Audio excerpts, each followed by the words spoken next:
Takže čauky, já vás vítám u dnešního videa. Dneska ukážu, co mám všechno v Robloxu, takže napřed tady ukážu můj inventory. Já jsem teda Roblox hrála, ale potom jsem se ho zase smazala a potom jsem se ho zase stáhla a mám jenom takhle pár věcí. Tady mám jenom takhle jedny nový boty, kočárkách nic, autách nic. Jídla mám celkem dost, gifty nic, tady mám 2 hračky a v samolepkách taky nic nemám, protože jsem měla i Robuxy a měla jsem Flyride beta a jedna holka mě o to připravila, takže jsem se ho musela smazat a nějaký týden nebo nějaký vlastně minulý let mi jedna holka mi vzala toho ty věci a v září jsem se ho stáhla, myslím, nebo nějak tak a od té doby jsem to vlastně dlouho už zase nehrála, jo, takže já si hraju Roblox jenom když mě to baví a vezmeme si jinýho peta, třeba tohle, protože ten má docela dost věcí a nedivte se, proč se jmenuje Timon, prostě mě to jenom tak napadlo, jo. Jinak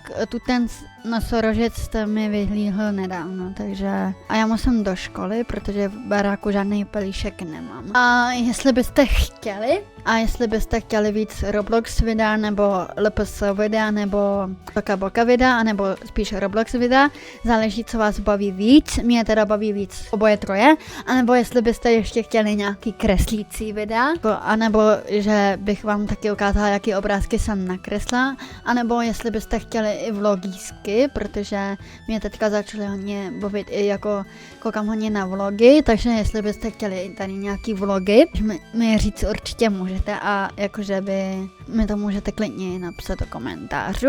A jinak já pety netradu, protože tradu maximálně ty věci, kterých mám dost, moc jich nemám, jo. Já vám teďka ukážu, jakýho peta jsem měla rád. Já měla vlastně i morče, jako za ty Robuxy.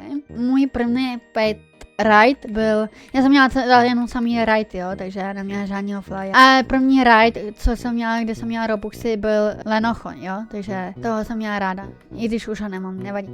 Takže tady si pak můžete koupit i křečky, tady, nebo co to je, to jsou asi morčata, ale já tomu říkám křečky, hej. On chce do sprchy, takže se teleportnem domů a já vám ukážu můj barák, i když ho nemám vybavený.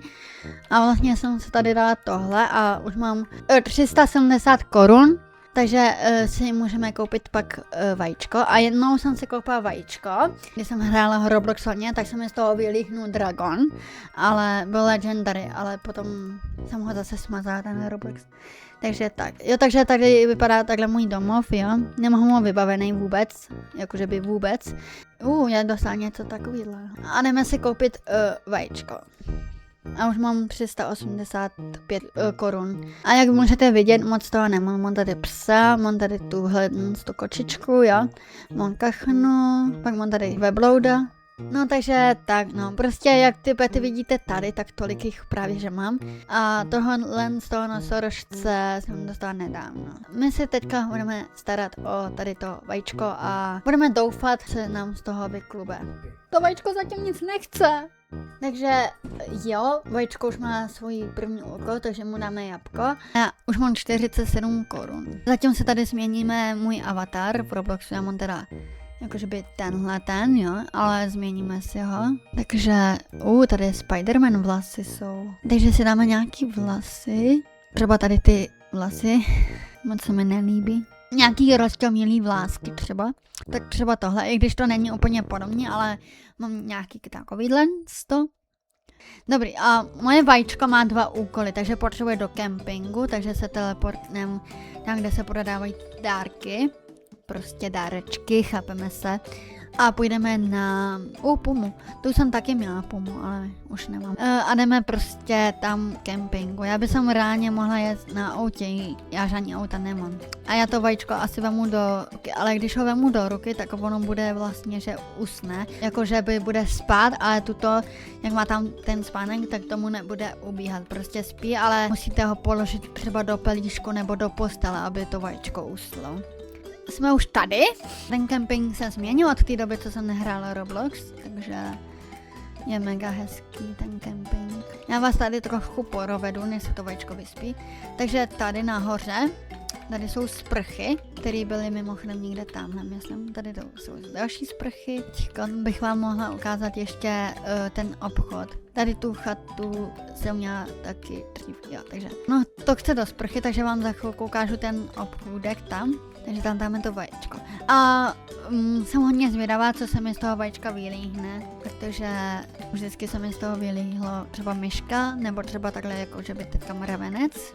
Já ho dám zpátky. Vemu si toho nosorožce, ten bude lepší. Toho nemám pojmenovaného, protože jsem ho dostala teďka nedávno, vlastně ve vajíčku. Takže tady je takovýhle ten shopí. Tady je taky pet, který stojí 950 a tady je hrozně moc věcí, koukejte na to. A já, abych sem nemusela furt kupovat jídlo, si tady koupím za 4 koruny. Tak a můj pet už má zase 2 věci, takže pro mě chce aportovat, takže mu tady budeme házet tuhle kostičku takhle.